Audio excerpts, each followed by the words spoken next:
So before we talk about DNA or Deuteronomy 28 and the curses and blessings or anything else that came from my last video, I want to talk about Babel, the start at Babel. Because if Babel really was the moment where the Father fractured languages, which is what Bible believers believe, it's what I believe, but what else did he possibly fracture if he fractured humanity into nations at the Tower of Babel? Then possibly everything we see today, the languages, the migrations, the cultures, and even the DNA patterns, just 5 of them that are in Africa, and elsewhere there's many more, but 5 distinct in Africa. Maybe these are echoes of that one event, both language and also DNA at the same time. And I think it matters because in the comments of my last video, which was on the E1B1A, and whether it can show Israel or just show Shem, and there was a lot of very good comments, actually, excellent comments. A few people called me out as being trying to divide and conquer the people, but be that as it may, if E1B1A or E1B1B, and some people had some struggles, and I understand about the Ham and Shem, and why did I say E1B1A is probably Shem? I never said that, of course, that it was for sure, because there's no way of knowing that. But why did I say that, and why Ham? And people mentioned how did that, they came from one common ancestor and that kind of thing. So what does it mean? Can you really show that you're Israel? Can you show that you're Ham? Can you show that you're Shem from these ancient Y chromosome types? Another person said, brother, Deuteronomy 28 told us exactly who we are, and why are we even talking about DNA? That's a good question. And some others were concerned, and they said, are you trying to divide the saints? Are you trying to cause division? And I will say right here, I'm not, but be that as it may, I know it touches chords with people, but I want to look at what is the truth. There are 5 DNA lineages in Africa, and there's also 5 language groups within Africa that are distinct and have been around for thousands of years. Now there's many tribes, thousands of tribes, I suppose. I think within the Bantu group or Abantu group, there's like 400, 500, 600 or something, a huge amount of variety of peoples and languages that come from, they call it proto-languages, but come from one basic founding person, and they can track the linguistics that way. But I want to make this point, the DNA, and I was trying to make that point, I guess I didn't do well enough in the last video, but DNA does not show our identity. It only shows a very teeny fraction, especially when you're talking about the male chromosome through the father. Yes, it shows way in the past it shows something was there, and it does show a lineage, there's no doubt about it. That's what the science says anyway, okay? And I went over the mothers and how that also has its deep historical, but neither one of them can show that you come from Moab or Ammon or Geats or from Somalia. You can't, or from Bantu or from Ibu or Yoruba or Fulani or Zulu. It doesn't show that, and it can't show that. It also does not show, like I said, who Israel is. It doesn't show through the DNA in that way in proof. And some great comments in the last video about how can you truly find out if you are Israel in a, probably I'm going to say a more spiritual or Bible-based way than looking at DNA strands. I'll put up some other comments by some other users as well about this Deuteronomy 28. And of course, most of my viewers already know about that, the blessings and the cursings. But is it a covenant marker? In my opinion, it is a lot better covenant marker than DNA is. As I said in my last video, the most I think the DNA on the Y chromosome can show is if you possibly belong to a group that we're going to call Shem or Ham, and I'll explain that a little bit better. But the cursing and the blessing, that was a covenant marker, and that makes a lot more sense to me if you find yourself in the Caribbean or in Brazil or in Americas or in China or India. There's groups in India as well that originally came from Africa that were taken away. And some, of course, were taken into Europe and became Huguenots and came over to America. There's all kinds of people going everywhere. And I did a video on the people from Spain, the Jews in Spain and Portugal that were taken down on ships down to the Ghana area or the Kingdom of Judah, and then they were taken overseas from there. It's just very complex what's going on. It can't be But DNA as a marker isn't really great. It's a nice tool. It's a nice thing to look at and think about. But really, we're talking, it isn't probably going to show that you are of Israel. It might show that you are of Shem, like I said. But what does show, I love this comment about Deuteronomy 28, because that has, has some meat that you can chew on. Because yes, if you find yourself in America or all over overseas, like I said, then, and you were taken by ship and you've lost your heritage and you lost your name and you're separated, your family was destroyed and separated and you're in chains and all those kind of things, that what Deuteronomy 28 says, then yes, you can see Israel that way. But to then take that and say, no, I'm going to show it in my DNA. That's what I was trying to say in my last video. You can't show that. If I see my African-American friends, I got lots of people that I love the comments from, that I get in my videos from the Americas and from Caribbean. I would never doubt that you are from Israel, because you've gone through the markers of the covenant. So why would I doubt that? But I think when we then go a step further and say everybody that is E1, B1A, I'll try to get it right this time, of that marker, they are definitely, every one of them is from Israel. I think that's then going a step too far, okay? More than the DNA can make. And I was just trying to caution, because I've done a video, I'm going to put a link here, I'll put a little thing here, for the languages. I've done one on the 5 languages of Africa, that language groups, the proto groups that aren't mixed, they don't come from the same ancestor. And then there's 5 DNA, as I mentioned. But these 5 language groups, I did a video on that. And I just did the one on this one. Maybe I should have done it a little bit better. But I want to do this video to kind of bring those two together. So Deuteronomy, 100% agree with my viewers. Absolutely. That's why I do this channel, or one of the things I do on this channel, is to try to show that fleeing Babylon means fleeing lies of the colonial powers. But we also don't want to step into lies of people that are within the community, your community, that is, well, falsehood, let's call it, or misunderstandings about the DNA. But they came by ships with yokes of iron, with loss of heritage, scattering, captivity, no ease among the nations, a trembling heart, a failing of the eyes, a sorrow of the mind. I mean, that's pretty easy to see. So these are not just words, they are historical realities, as I said, for many people that were scattered, the diaspora, all over the nations. The awakening that's happening that I see all through, not so much Canada, but the US, and then down into the Caribbean, of course, huge, and down even into Ecuador and Brazil and different parts of the Americas. And as I said, even Africa and Europe and all over the place. I even have a viewer from Russia watching, which is wonderful. But it's not going to be found in a lab test. Okay, it's coming by the Spirit. I'll put that quote here. But what does the prophet say about the dry bones? It's the Father that's going to seek out the dry bones.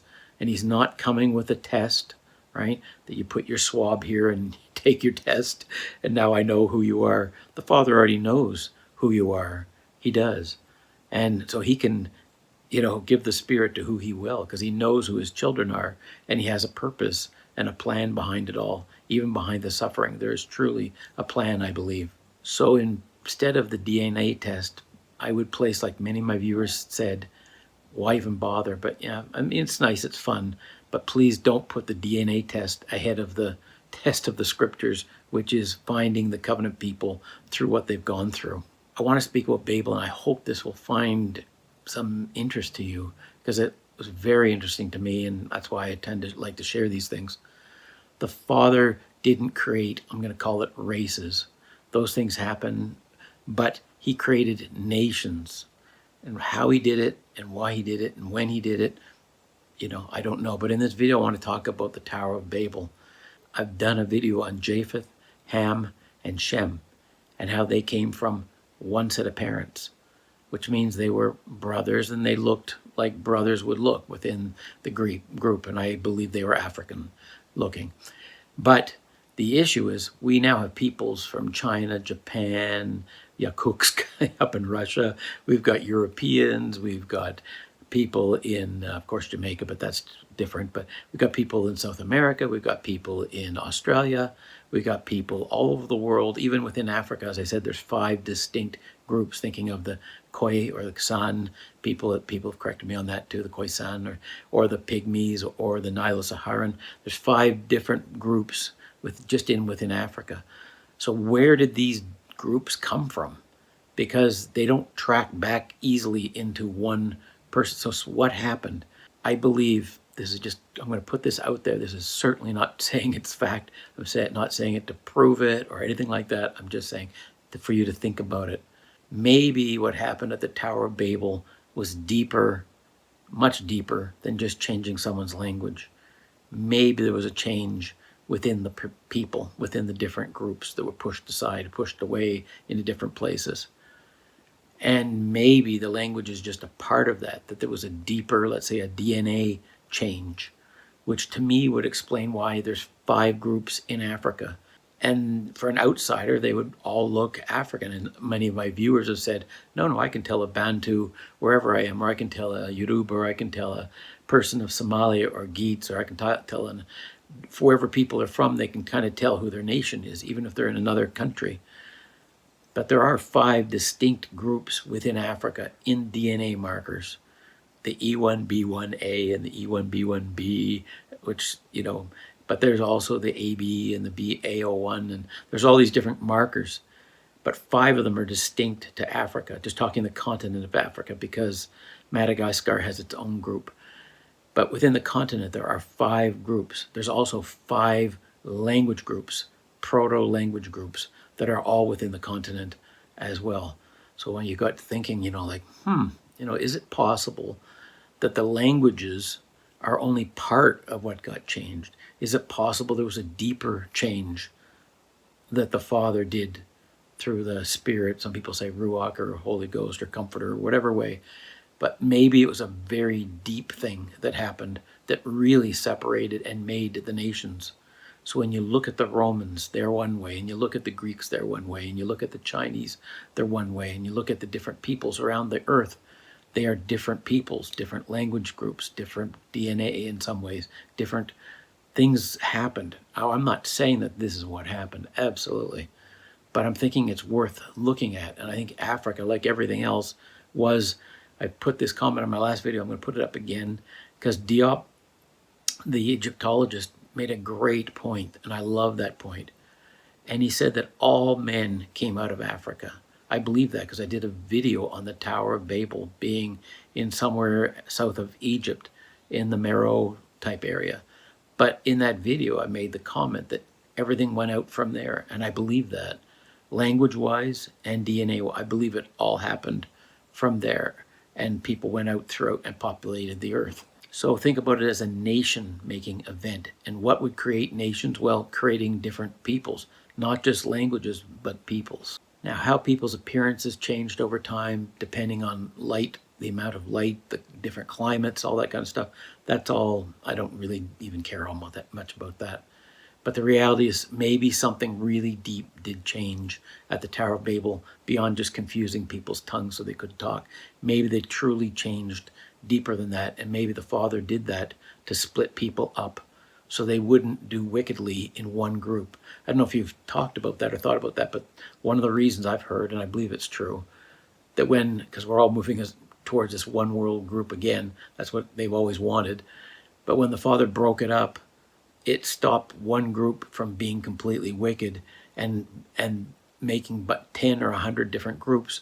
Maybe 1 or 2 or 5 of them go wicked, and the others don't follow the same path because they don't have that communication between one another, which goes down. I'm just going to put this point in there.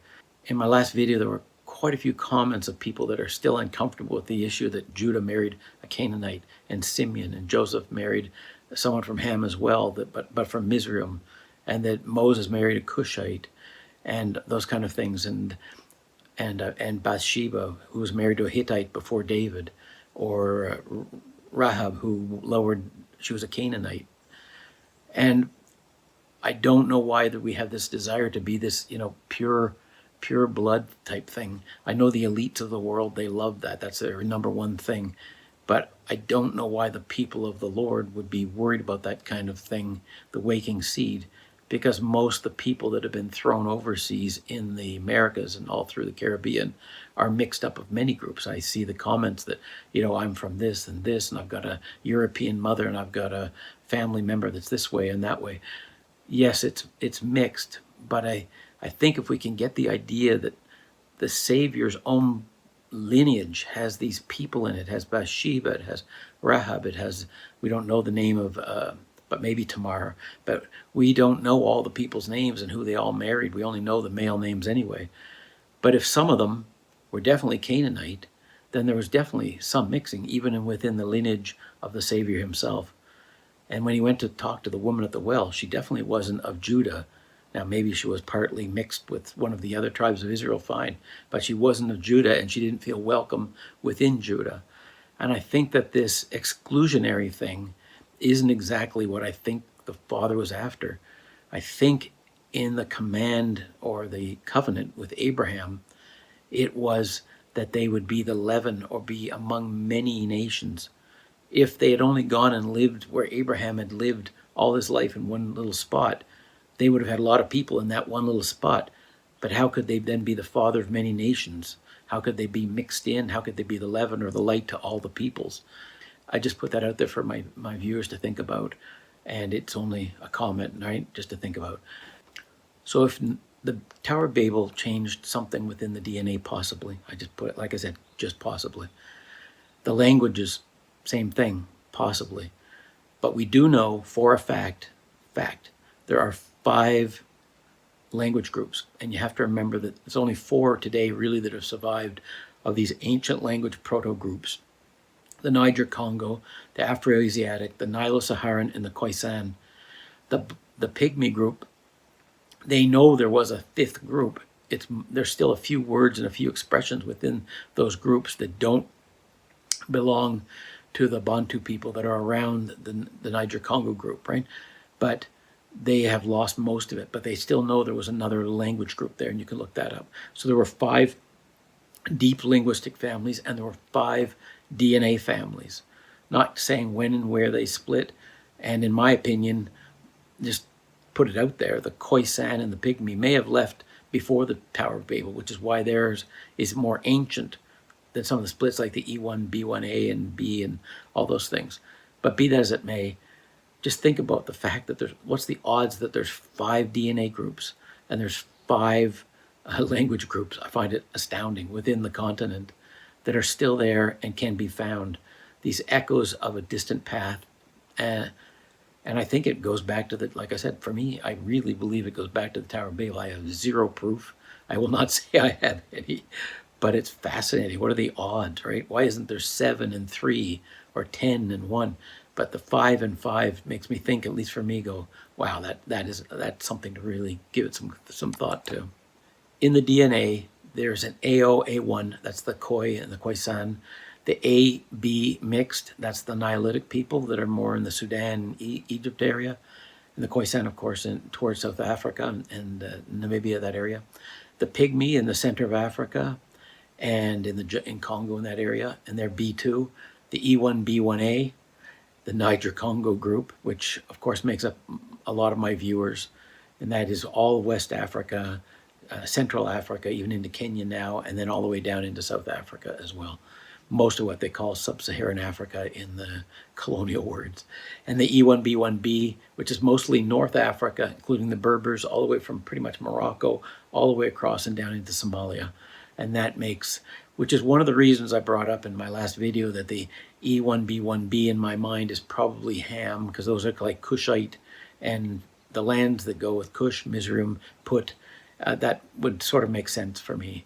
I don't have any proof of that, but that's kind of what, at least logically, that's kind of where I go. And whereas the Bantu and the Shemite people I see as the Niger-Congo group, and they're also the E1B1A group, okay? Those letters will get me every time. But I'll show them geographically on this map so you can get an idea of where these groups are. And to me, it's fascinating that the overlap, it's not just a little overlap. It is like overlap, overlap, overlap, overlap. And to me, it's absolutely fascinating. I want to come back for a minute to the Tower of Babel and think about it as a world-splitting event. And it says in the days of Peleg, the world was divided. In the book of Jubilees, it's when the people divided, not the lands themselves, but the people divided. And so it must have been, maybe a very traumatic, I would expect a super traumatic experience. And people fled from the tower, which is what the Father wanted. He wanted them dispersed because they were going back to the way of the peoples before the flood. So by spreading them out, as I said before, it got rid of the problem that one group could then be really affecting another. And I'll put in this comment as well. Some of my viewers talk about the Canaanites in kind of a harsh way. It was, as I said in my last few videos, the Canaanites were what? Because of a land dispute. And maybe they were following other gods, which we know they were. They were following Baal, Moloch, and those kind of things. But so were the Egyptians. And so were many, even Abraham's father was following those same gods. So it was quite common within the continent. What is it with the Canaanites? Because David was happy to live among them. He had great friends among the Jebusites. And the Hittite, Uriah, who of course David had killed, but he was in the army with David. So these Canaanite groups were with Israel, fighting with them, marrying with them, and that kind of thing. And Bathsheba, doesn't say that she was a Canaanite, but if her husband was a Hittite, then probably she was as well. But who knows? But the issue is, I think, for us to be gracious, and that the Canaanites, the reason in my opinion, that the Father said not to intermarry was because they were following different God. And it wasn't because they were, quote unquote, bad people or terrible people or what have you. Because, like I said, we saw Judah marry into them. We saw Rahab helping the tribes of Israel and marrying into them. And so I think it was their religion, right? If you marry into that religion, it's like if you are, let's say you're Catholic and then you marry a Protestant, or if you're born again, a Christian, and you marry a Buddhist, well, it's going to cause some issues. And I think that's more or less what it was about. That, because it's really what happened within Israel is when, especially Solomon, David really, but then Solomon, he went overboard. I mean, he went from here to, because he married all these strange women, and they took his heart until he was working with terrible forces of the God of this world. So he fell, and that broke the kingdom because what? He was following the gods of the people around that he was marrying into. And so, yes, there was that danger, and I can see why they were commanded not to. But it's not that they were subhuman or any way. It's just they were following a different religion. That's my opinion anyway. What I love about this idea, about this Tower of Babel, if it's correct, it might not be, but then I see the hand of the Father in it, that he made 5 nations in Africa and kept them more or less somewhat separate. And then he also made nations all through, as we know, everywhere, Europe, Asia, and made all these many nations and peoples. This is where I want to come back to in this video, because if we find that you are of Israel, which I believe if you look at the Diaspora, that's what you are. But what is your blessing? The blessing of Abraham was to be leaven, a light, like Jesus talked about in the Sermon on the Mount, to be among all the peoples of the earth and to be part of them, and then bring much seed of Abraham through the whole world. But I also believe that if they just stayed in one little area, they wouldn't be able to leaven the whole world. But the only reason I know a lot of the things that I tend to know is because in Canada, I have friends that are African Canadian, I guess you'd call them, or Black Canadian. And I have friends in the States as well that I've met that are Black Americans. And whether they're African Americans or they're Indian Americans, that's another video. But if I were to go to Brazil, I'm in Mexico. I have friends in Mexico that have some of that heritage as well. Great people, by the way. But the issue is the Father made nations, and he chose one nation, Israel, to what? Not condemn all the other nations, but to rise and themselves, first the dry bones. Okay, I hope you get this, but this is my opinion. The dry bones rise. The Father's calling them now, you now, right? And if I can help in any way to help you in any way, I'm happy to as a Gentile. But you rise, and then as you rise, you leaven me and the other Gentiles, and other peoples from all the nations in the world where you've been scattered. And then the 144,000 go out and gather in all those that are willing to follow the Father, whether they are the natural branches or the wild branches that are willing to be part of the Father's people and acknowledge the Father's people. And that's fine. I have no problem with that. But I think that we forget the duty of Israel. The duty of Israel is not just to find yourselves, which is where I think a lot of people are right now, which is great. Just like I'm trying to help to, even in my own mind, find who people are. But once that happens, there's a greater work ahead, a great work. In the scriptures, Isaiah and Jeremiah, they talk about this great work. And Jeremiah says there'll come a day when nobody will not know the Father, because I think that Israel will have done their job and brought the knowledge of the Father to all that are willing to receive it. Most won't, but many will too. I think it's pretty obvious that I'm a Gentile. I know some of my viewers say I may have some hidden blood in there, but that's fine. Doesn't matter. I'm happy to be a Gentile. My family being from mostly Scottish and Irish and some other areas, but that's my main lineage. And my Y chromosome does not track to Africa. It does not. Okay? And I don't need it to. I need to honor my fathers, who were my great fathers. They weren't involved in the slave trade and all that kind of stuff, but that doesn't really matter. I have fathers that I'm proud of. You know, have they got flaws? Of course they do.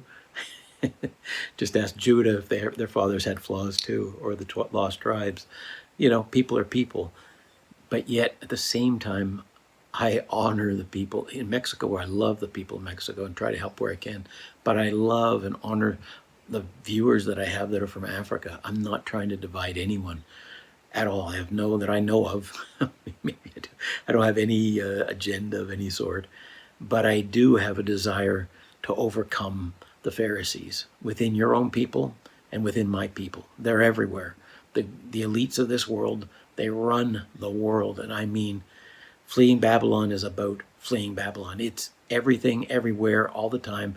It's almost inescapable. It's everywhere. And yes, it's easy for you to see it in the colonial powers and what happened to you. But it's not so easy sometimes to see it within your own people. Others, some that have gone over to following the Baal and the Moloch and those kind of things. It happened in Africa long before the colonial powers came. There were people, I mean, that's why Jezebel and her husband, all that stuff happened, and Solomon and all that stuff. The Pharisees were following those same gods. Do you think the Pharisees were actually following the God of the Bible? Of course they weren't. Jesus said so. He said their father was the occult type stuff, because they had no honor for him. That was sent by the Father, and they didn't want to, and they didn't care. They had their own God, and many people in this world have their own God. But I love I'd love to be living in. Some of my viewers comment they're from Africa, and I'm living there. They've been from the States, and they move over to Africa, and I'm going like, if I was younger, I probably would. I think I've mentioned before, my brother married a girl from Nigeria, and that's wonderful. Doesn't have to be this issue that the colonial powers made. Right? Even making the Bantus, into these groups and giving it a language and taking peoples and this conquer and divide kind of thing. I think that everybody is a brother, one way or another, and it doesn't really matter. And if Israel's above me, great. Who cares? I don't care. But I have no desire, I will say that to you, I have no desire to bring anyone down. I have no desire to make a people hurt. I only want to try to heal things. I've been through terrible things in my life. I'd like to see some healing in this world. I'd like to see what the scriptures actually offer for us. So I see the fingerprint of the Father in many nations, especially in Africa. Like I said, I do see it here in Mexico. When I lived in South America, I saw it there as well. There are wonderful people throughout the whole earth. And that doesn't mean that those wonderful people are Israel, all of them. But some are. But the issue is, Israel has a job to do. The 12 tribes, not just Judah. We only think of Judah, but the 12 tribes.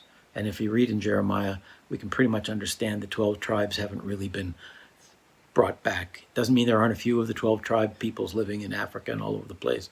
But the big bulk of them, we don't really know. They were lost. They were lost in their day.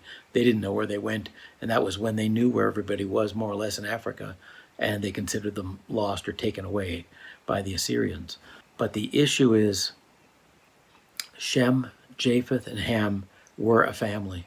3 brothers, 1 household. Something happened that divided the DNA, that divided the languages, that divided everything up and populated the world. Because it's the Father's world. He is the master gardener, or the husbandman of the whole world. And he has chosen, as I said, Israel, his people, the heart of his people, to go and rescue everyone else. Not to condemn them. I see some channels that are very condemning of people like me. I shake my head and go, that's fine. There are Pharisees. There were Pharisees before, and there's still Pharisees now. If we read the scriptures and we read the New Testament, we see in the Gospels, we see what Isho, I love that word. My last comments in my last video, some people said in the old Aramaic in Africa, they use the word I-S-H-O, or Isho, for Jesus. I'm thinking that might be my new word, my new go-to word, Isho, for Jesus. But he taught what? He didn't want to condemn like the people in Nazareth that were like freaking out, throw him off a cliff because he meant the Gentiles, or the Pharisees that stripped Gentile scriptures. I'll put one here, but they took things out of the Old Testament. In the Masoretic, in our Bibles, there's things that are only in the Septuagint about Gentiles, and they changed it into, I think, Moab or something else. But they played with things because they didn't want the Gentiles to be part of anything. We only want it for us, and everybody else is going to be our slave. Well, that isn't exactly true, right? I mean, it doesn't make sense. I don't think Jesus ever quite taught that. So Israel was chosen to bless the nations, not condemn them. And when you hear condemning voices in your community, I'd check them on that, right? I really would. And listen to the voice of the presenter. And are they calm? Or are they full of anger and hate? I don't mean that there's anything wrong with hating and anger for what has happened to you as a people, whoever you are. I mean, I've had terrible things happen to me in my life too. But it's not for me to hate my parents for what happened to me, or hate other people. It's for me to forgive. Yes, there'll be recompense, but that's for the Father. That's not for me to dish out. It isn't for me. It isn't going to happen. And it says right in the scriptures in Isaiah, I'm going to do that in another video. I want to do that in another video. But it's quite clear that it's the Father that's going to cause the nations to fight one another. You don't have to go out and hate and fight and do all that. The Father will do his own work in the last days. I trust that 100%. That's what I believe. Genealogy, number 1. I want to mention that. Genealogy. Talk to your parents, your grandparents, great-grandparents. Trace that back as far as you possibly can. It's way better and way more important than any DNA ever will be. Trace that first. Use the DNA as a nice tool, right? An interesting tool, but just a tool. And the same people that gave you also gave you those tests, and we're trust the science, trust the science. I'm going like, I don't trust the science. I don't trust any of the science. And if you want to know what science really is like, that we just go ahead, we'll trust it. Think of Diop, who I mentioned earlier. He had to fight his whole lifetime to try to get the scholars and the scientists in the world, the Egyptologists, scientists, whatever, for that community to come around to believe that the pharaohs were black. Look, it took me 1 minute to figure that out. When I looked at it, it was pretty obvious. But no, they can't go there, and they won't go there, because that means throwing away everything they believe. And yet Diop spent his whole lifetime, and even now, many Egyptologists still don't go along with that. It takes forever to change for most people. And for the scholars and the scientists that we trust you, we just trust you. Everything you say about whatever Earth, size of Earth, shape of Earth, the dinosaur, we just believe it all because Big Bang. We just believe it because, yes, you know better than us. And it's not true. Most of the time I find the scholars know much less than just your average person that can just think things through. And I encourage you to listen, read some scholars, sure, but don't ever believe them. Don't. Go on YouTube and you'll see what the scholars believe. You just look at the pictures they put up of your fathers, right? They're all white guys. I have a video, like I said, I did on that. I mean, it just blows my mind as I put these videos together. I have to go and use AI to create images of the patriarchs of your family, because I can't go and get a painting from Europe or anywhere else, or an image from television or movies that shows the people as they really were of the Bible. It's just, anyway, it is what it is. That's what we're up against. So DNA is a side tool. I don't give it much credibility anyway. I don't believe in it that much. I don't see it as all that useful, but it's nice. It's a feather in your cap, I suppose, a breadcrumb. But the story of your people is carried in your own personal family, in your fathers before they die, and your grandparents. Make sure you get everything you can from them, because they have your history. That's the real history of your family. And then there's the history of the Bible, and you can see what happened to your, not just your family, but your larger family within your community. So if you're in Louisiana, you know more or less what happened in Louisiana to the people there, and then the Americas, and then the Caribbean too, and then the whole slave, and then you can go out and out and out. But it is a difficult, and it's a difficult thing to figure out. So remember that you are more than just a DNA thing. The DNA, whether it got scrambled at Babel like I think it probably did or not, it doesn't really matter. But the DNA doesn't show really who you are that well. It's just a glimpse. It's just a little bit. What does show, and I really appreciate the viewers that put that comment down, and I should have mentioned it in my last video, but the heart of the covenant is showing who the covenant people are, and Deuteronomy 28 shows who they are. That does show. If you've passed through those things, then most likely, if I was a betting person, that's where I put my bets. So if you're sitting in Americas, or you're sitting in Europe, or wherever you've been taken, then you can go, okay, I can see where my family came from. And if you're some really mixed seed, like some of my viewers have, parents that are from Europe, and other family that's from Australia, and other family that's from Africa, and all over the place, well, still, that doesn't mean that you're not of Israel. And even if you can't even track your male lineage through that way, that doesn't mean that there wasn't some blood of Abraham running through your veins, because we're talking, that's almost, 3,500 years ago. But the prophecy has to do with people that were moved by ships through all these terrible things in the 400 years and all that. But remember that the Father knows who the dry bones are, and he doesn't come with a swab and a test, just as Jesus knew when he was standing before the people he stood in front of. He knew who were the Gentiles, and he knew who the woman at the well was, and he went there, in my opinion, on purpose to meet her. I mean, I don't think anyone was honored more than she was in the whole, Mary Magdalene possibly. But she was honored greater, in my opinion, than even the apostles were at that time. Certainly more than Nicodemus and the rest. He told her plainly who he was, and he went there on purpose to meet her. Now, I'm not going to say she was a Gentile, but she certainly wasn't of Judah. And he has in his lineage many that are not of the direct lineage of Abraham. They're more of the line of Shem, like the Moabites, or they're even more of the land of the people of the Canaanites, which is through Ham. So these lineages, yes, they're important, and yes, that's where the covenant comes through, the lineages.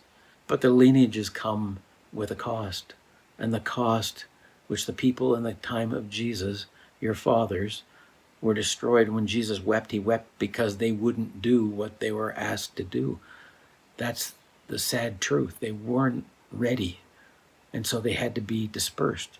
But yet the beauty of the mercy of the Father, he still has his eye on Israel. He still wants you and me to help, I guess, but he wants these dry bones to come back and do the job that he told Abraham 3,500 or 2,000, 4,000 years ago. This is what they're going to do. They will be the blessing to the whole earth. And that all the prophets rave about that. Every one of them, Jeremiah, Isaiah, Ezekiel, Amos, they all talk about these days coming. And they're exciting days. They're excited for me. But the Spirit is what will witness. If the Spirit has come into your life and you can communicate with the Spirit and the Father through the Comforter, and some of you have visions and all that, that's fine.